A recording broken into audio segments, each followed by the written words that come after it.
will thank me one day. You never know the pain I'm saving you from, she said softly. Tamara was known as the matron of the hospital. She wore her uniform with precision, and her eyes always seemed so cold, as though they carried a secret she could never share. Patients respected her, and the nurses under her supervision feared her.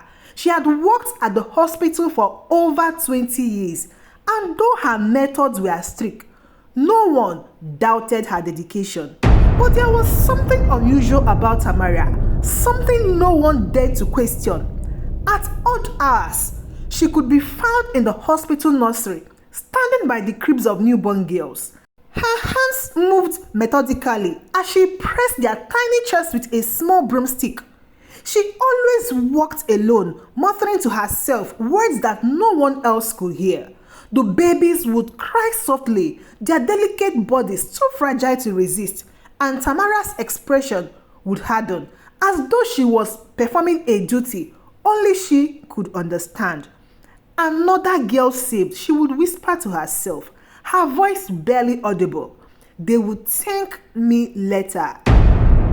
Tamara's childhood was spent in a small dusty town where everyone seemed to know each other's secrets. The streets were lined with faded houses, their roof patched with mismatched shingles. The children played with sticks and ran barefoot through the dirt paths, laughing as though the world was as simple as the games they invented. But for Tamara, those carefree days ended far too soon. She was only 12 years old when her body began to change. It happened so quickly that even she struggled to understand it. Her once loose dresses became tight, and the other girls at school whispered about how much she had grown. At first, she didn't mind. She even felt a small sense of pride, thinking it meant she was maturing faster than her friends. But soon, she noticed the stares. They came from men who used to look at her like she was a child. But now, their gazes lingered too long and made her skin crawl. One day, Tamara was walking home from school, her bag swinging at her side and the sun warm on her back. She loved the walk home because it was peaceful and quiet, with tall trees lining the dirty road. But that day, as she passed Mr. Andy, the bakery, he called out to her. "Tamara, come here for a second," he said, waving her over with a smile. Tamara hesitated. Mr. Andy was always friendly, often giving her leftover bread or sweets when she walked by. She told herself there was no harm in stopping, so she approached the shop's door, clutching her bag tightly. "You've grown up so fast," he said, his eyes sweeping over her in a way that made her stomach turn. "You've turned into such a beautiful young lady." Tamara forced a polite smile and stepped back towards the street. But before she could leave, Mr. Andy reached out and placed a hand on her shoulder. It was meant to seem friendly, but this grip was firm, and his fingers pressed into her skin. She froze, unsure of what to do. "If you ever need anything," he said, his voice lowering, "you know where to find me." She nodded quickly and pulled away, her heart racing as she hurried down to the road. She didn't stop running until she was inside her home. The door slammed shut behind her. She leaned against it, her breath coming in short gasps, her mind replaying the way his hand had lingered on her. That evening, Tamara sat at the dinner table with her aunt, who had taken her in after her parents had passed away. She was pushing her food around her plate, trying to find the courage to speak. "Auntie Clara," she said softly, her voice barely above a whisper. "Something happened today." Clara looked up from her sewing, her expression tired but curious. "What is it, Tamara?" Tamara hesitated, her fingers tightening around her fork. "Mr. Andy," he said. "He did something to me. He touched my shoulder." Clara's face darkened, and for a moment, Tamara felt a glimmer of hope that her aunt might comfort her or say something to make her feel safe. But instead, Clara shook her head and sighed. "Tamara, you need to be more careful," her aunt said, her tone sharp. "Men will look at you because of how you carry yourself. You are too grown for your age, can't you see?" Tamara's throat tightened and tears stung her eyes. She opened her mouth to protest, to say it wasn't her fault, but the words wouldn't come. She stared at her plate, her appetite gone, and she felt a deep shame settled inside her chest. That night, as she lay in bed, she stared at the ceiling and wished she could shrink herself back into the little girl she used to be, the one who didn't have to worry about the way men looked at her. By the time Tamara turned 15, she had learned to keep her head down and her chest hidden beneath oversized clothes. She avoided walking alone whenever she could, but there were times when it was unavoidable. One evening, Tamara found herself walking home later than usual. The road was empty except for the occasional rustle of leaves in the wind. She was halfway home when she noticed a man standing by the side of the road. He was tall and wore a dark coat, and his face was shadowed beneath a white-brimmed hat. Tamara felt her stomach tighten as she quickened her pace, clutching her school bag tightly against her chest. "Where are you rushing off to?" the man called out, stepping into her path. Tamara froze. Her heart was pounding. She didn't recognize him, but something about the way he smiled made her want to run. "Just heading home," she said quietly, trying to step around him. But he moved to block her path. His smile widened. "You are a beautiful girl and you shouldn't be out here all alone." Tamara's hands were shaking as she tried to sidestep him again, but he reached out and grabbed her arms. His grip was strong and she felt a wave of panic wash over her. "Let me go," she said, her voice trembling. The man's smile faltered for a moment and his grip loosened just enough for her to break free. Tamara didn't think much. She just ran home that day, tears streaming down her face. That night, Tamara told her aunt what happened, hoping for comfort for the second time. But instead, Clara's response was very cold. "You need to stop drawing attention to yourself," Clara said. "Look at your chest. Your breasts are too big. Men wouldn't bother you if you don't grow much breast." Tamara felt the word like a slap. She wanted to scream, to tell her aunt that she hadn't done anything wrong, but the shame was too heavy. She retreated to her room, staring at herself in the mirror. For the first time, she hated her body. She hated the way it had changed, the way it seemed to invite attention she didn't want. She wished she could make it all go away. From that day on, Tamara became convinced that her breasts were the source of her pain. She believed that if she could stop other girls from developing the way she had, she could spare them the suffering she had endured. It was the beginning of a dangerous obsession, one that would shape her future in ways she couldn't yet imagine.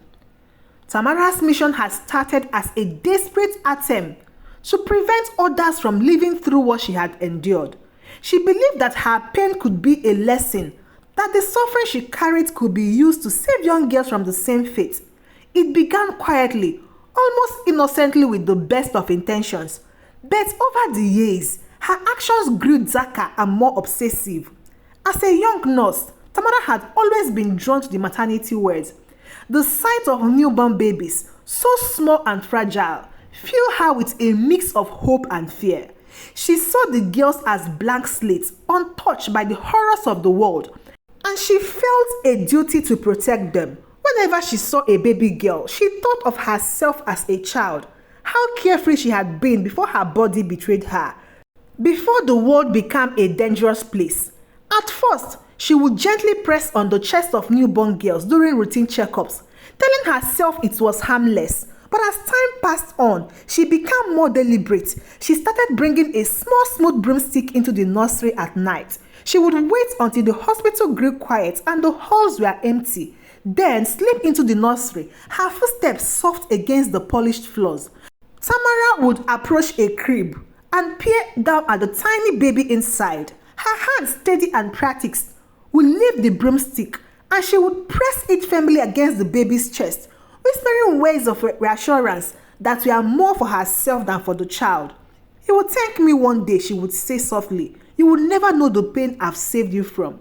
Tamara convinced herself that she was doing the right thing.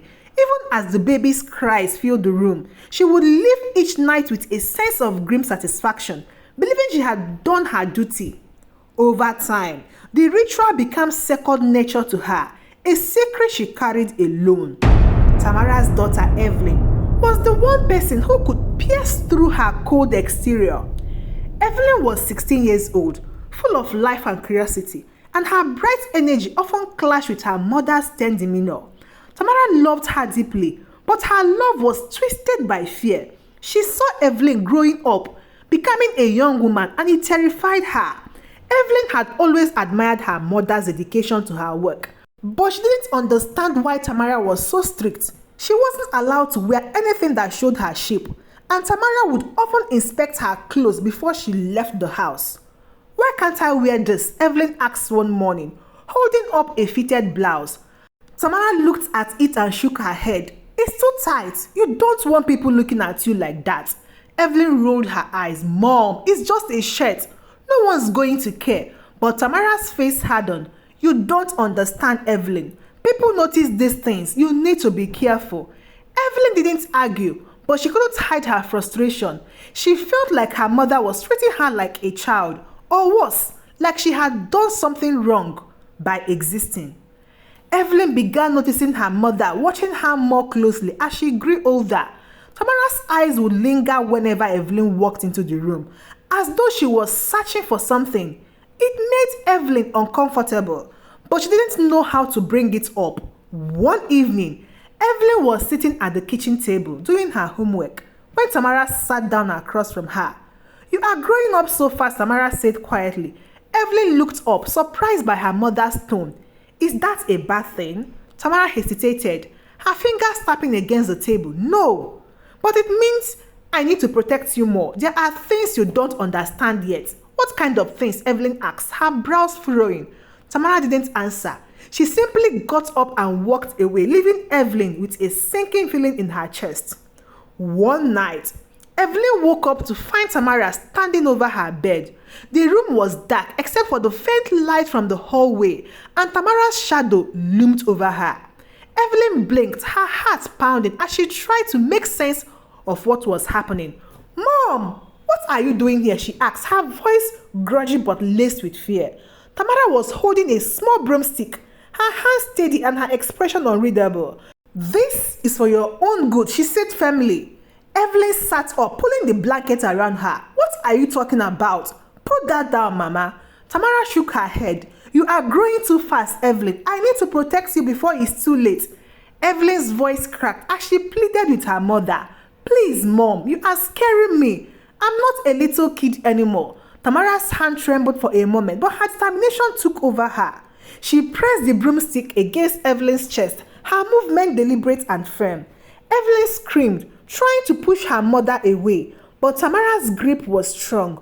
Tears streaming down Evelyn's face as she begged her mother to stop. "Why are you doing this to me?" she cried. "I'm your daughter. Don't you love me?" Tamara's voice was calm, almost detached. "I love you more than anything, Evelyn. That's why I'm doing this. You don't understand now, but you will one day." When it was over, Evelyn curled up in her bed, sobbing softly. Tamara stood there for a moment, her face unreadable, before leaving the room. The next morning, Evelyn avoided her mother, staying in her room until it was time to leave for school. She couldn't stop thinking about what had happened the other night, replaying it over and over in her head. She wanted to hate her mother, but she also wanted to understand why Tamara had done it. Was it really out of love, or was there something else driving her? That evening, when Evelyn returned home, she confronted her mother. "Why did you do that to me?" she asked, her voice shaking. Tamara looked at her daughter with tired eyes. "Because I don't want you to get hurt, Evelyn. I've seen what happens to girls like you. I've been there. But I'm not you, Mama. I'm not going to let anyone hurt me. But you are. You are the one hurting me now." Tamara flinched at her daughter's word but didn't respond. Evelyn stormed out of the room, slamming the door behind her. For the first time, Tamara began to question whether her mission was truly about protecting others, or if it was about trying to heal her own wounds. Grace, a beautiful and successful young lady, has spent most of her life feeling like something was wrong with her. At 23, she was confident in many ways. She had a steady job, good friends, and a supportive family, but her body was a source of shame she couldn't shake off. Unlike other women her age, Grace had no breast at all, no breast development. She had grown used to the stares and the whispers, but they still hurt. She had tried to ignore it, convincing herself it didn't matter. But the question always lingered in the back of her mind. Why was she different? What had gone wrong? One day, after a particular cruel comment from a co-worker, Grace decided she couldn't ignore it anymore. She made an appointment with a doctor, determined to find answers. The consultation started simple enough. The doctor asked her questions about her medical history, her childhood, and her diet. Grace answered as best as she could, though she didn't think any of it was relevant. I've always been healthy, she said, but I've never developed the way other women do. The doctor nodded and suggested running some tests. Grace agreed, and over the week, she underwent blood work, hormonal tests, and even imaging scan. When she returned for her follow-up appointment, she was nervous but hopeful. The doctor's face was serious as he looked over her results. He hesitated for a moment before speaking. Grace, your test shows something unusual, he said. Your breast tissue shows signs of damage, specifically trauma, that likely occurred during infancy. Grace blinked, unsure if she had heard him correctly. Trauma? What kind of trauma? It's difficult to say, the doctor replied, but it looks like repeated pressure was applied to the area, which may have disrupted the natural development of the tissue. Grace felt like the air had been knocked out of her lungs. She stared at the doctor, trying to process what he was saying. Are you telling me someone did this to me? She asked, her voice barely above a whisper. The doctor nodded gently. It's possible. Do you know if anything unusual happened when you were a baby? Any medical procedure or accident? Grace shook her head. She couldn't think of anything, but the idea that her condition wasn't natural, that it had been caused by someone, filled her with a mix of anger and confusion. That night, Grace sat with her mother, going through old photos, hoping to find clue. As they flipped through the pages, Grace's mother paused, her brow furrowing. I remember something strange, she said slowly. When you were born, the nurse who took care of you did something I've never seen before. She said it was for your health, but it seemed odd. Grace's heart pounded. What did she do, Mama? She pressed on your chest with a broom, her mother said. She used some kind of stick. I didn't think much of it at the time. She said it was to keep you safe, and I didn't even question her. Grace stared at her mother, the pieces clicking into place. What hospital was this? Her mother hesitated. It was St. Mary's. Why?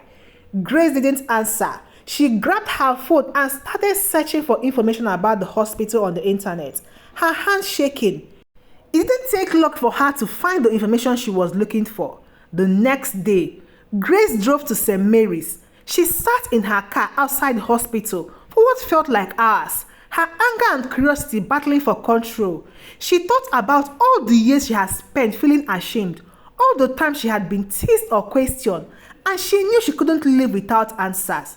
Grace walked into the hospital. She asked to speak to Tamara. She didn't know what she was going to say, but she knew one thing for certain.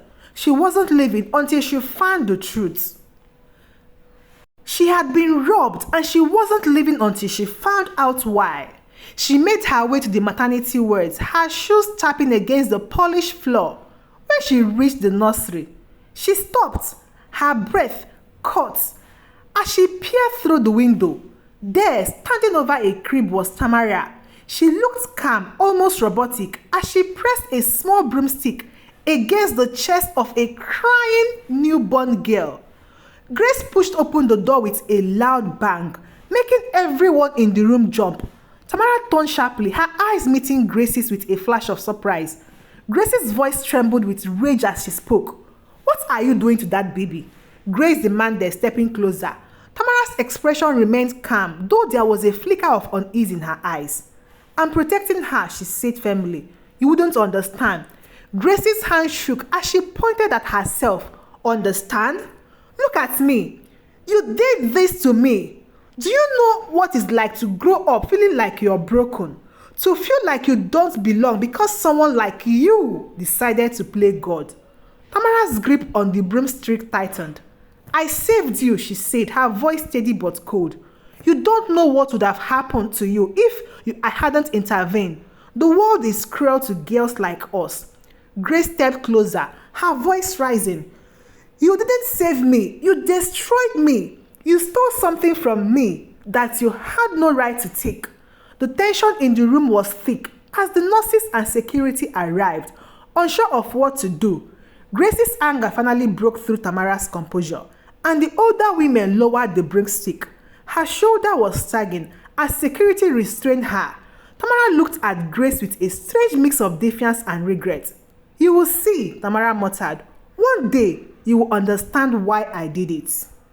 After her arrest, Tamara was taken into custody and later mandated to attend counseling as part of her sentence. Her therapist, Dr. Helen, was patient and kind, but she didn't let Tamara avoid the hard questions. "Dr. Helen," asked Tamara, "why do you think you felt the need to control those girls' future?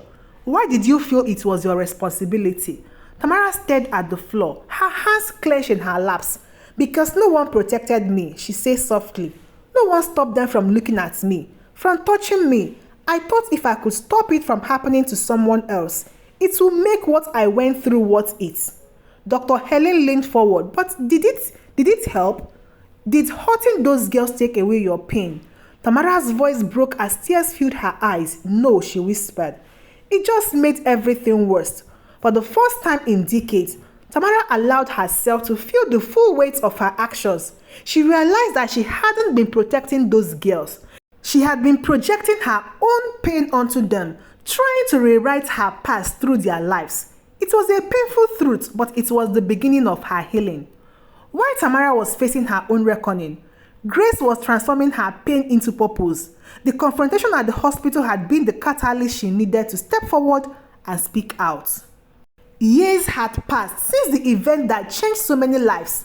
The hospital had implemented new policies, ensuring that every newborn was carefully monitored by a team rather than an individual. And parents were encouraged to remain close to their children at all times. Grace's advocacy had sparked a movement, and her work continues to ripple through the medical world. Tamara, now retired from nursing, lived a quiet life in a small village on the outskirts of town. The house was modest, surrounded by garden that she tended herself. The therapy session had ended years ago, but the lesson remained with her. She had learned to confront her past without letting it define her, though the weight of her actions never truly left her. Every week, Tamara volunteered at a local community center, helping young girls with their studies and offering a listening ear to those who needed it.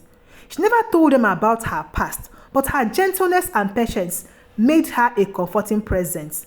Sometimes, when she looked at the girls, she saw a glimpse of herself, a young Tamara, still unscarred by the world.